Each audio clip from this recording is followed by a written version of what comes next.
In this tutorial, I'll show you how to convert a simple MS Paint image to a kawaii image by using ChatGPT.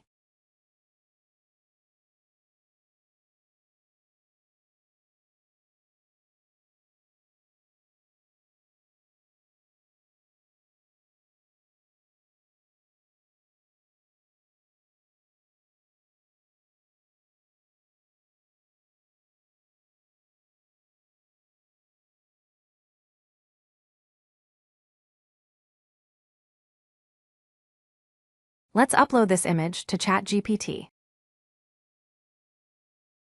Please check the description to get all the prompts used in this tutorial.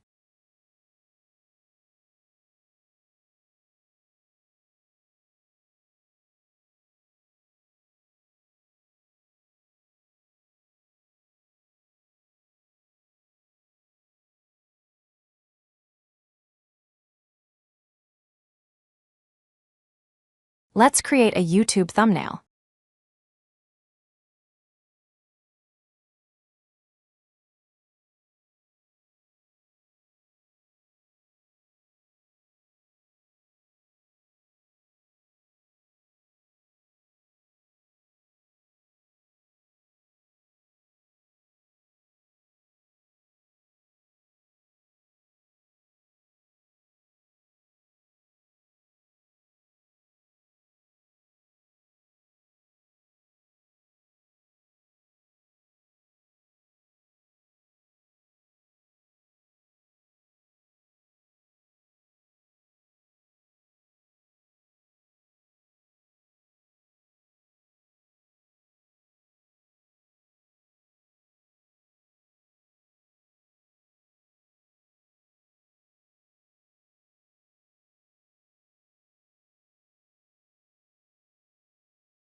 I ended up manually creating the title by using an external application like this. This is the end of the tutorial. Thank you for watching.